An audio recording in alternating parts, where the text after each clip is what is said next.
course, we're going to see this in literature as well. The first great American novelist is James Fenimore Cooper of New York.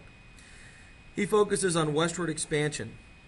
He's not interested in New York City. He's interested in that edge there, where we're settling the frontier. He writes primarily about man and nature, not in an urban setting. His most famous novels are The Last Mohicans from 1826. There's a fairly good movie made based on that from a few years back that you might enjoy. The Deerslayer from 1841 would be his other really famous novel. His novels feature frontiersmen, Indians, pioneers, lots of violence, and attempts to impose law. They praise individualism.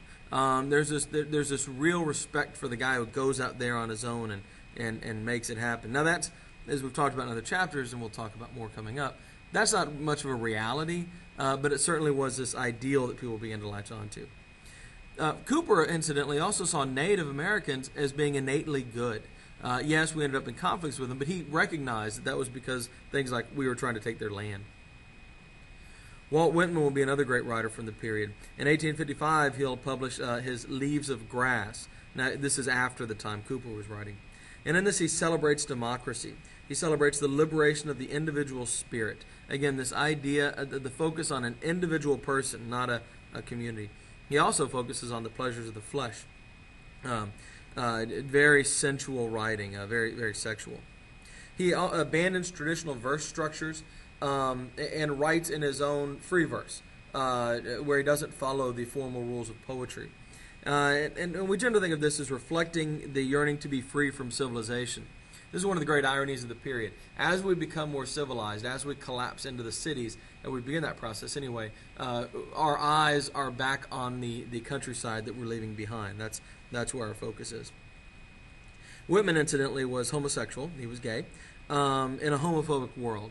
And a lot of people, a lot of critics later will associate his rejection of the rules of poetry as well as the rules of society with this idea that he was kind of living in opposition to the rules of his time. We'll look at that Whitman quote in class.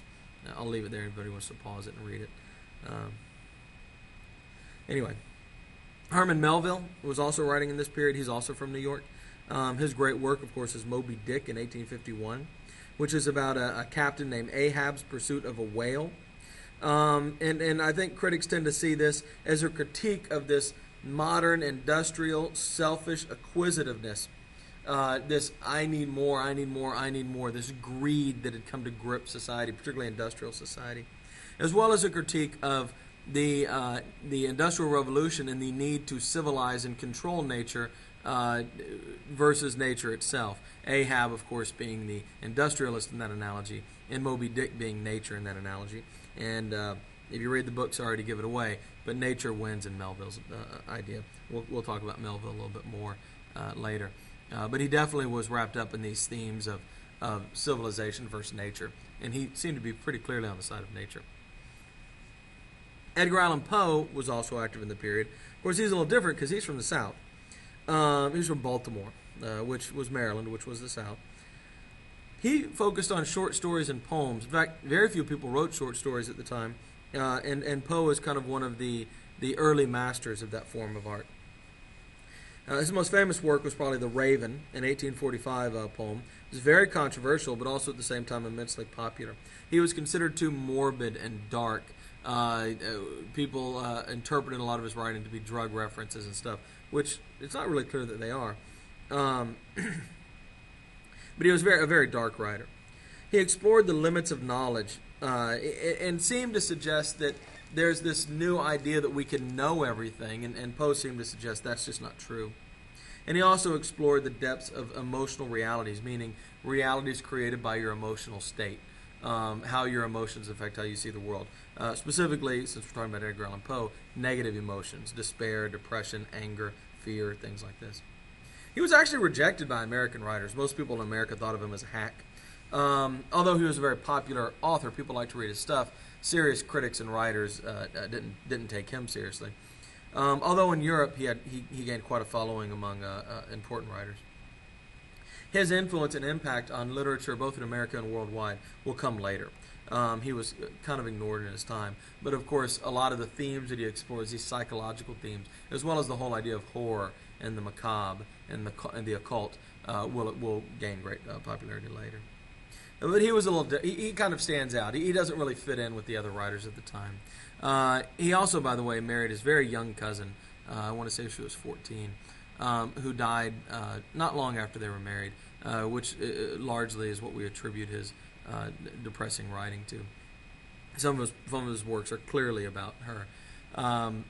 He was also apparently killed in what we call a vote caging scandal. This is where they would kidnap people off the street, drug them, and drive them around town and have them vote at different locations around town to make sure their candidate wins. And occasionally people would end up dead from this, and this appears to be how Poe dies. A lot of people think that he froze to death drunk or on drugs in a gutter.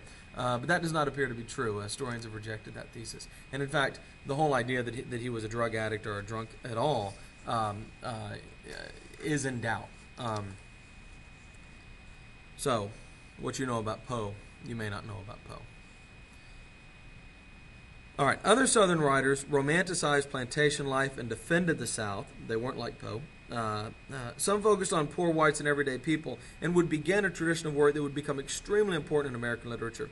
A very realistic tradition using vernacular language. In other words, writing how people speak, including if they drop the G at the end of a word or the D at the end of and or said day instead of thee. And this will be a tradition that will begin this wonderful legacy of Southern humor that will eventually lay the groundwork for the great American writer, Mark Twain.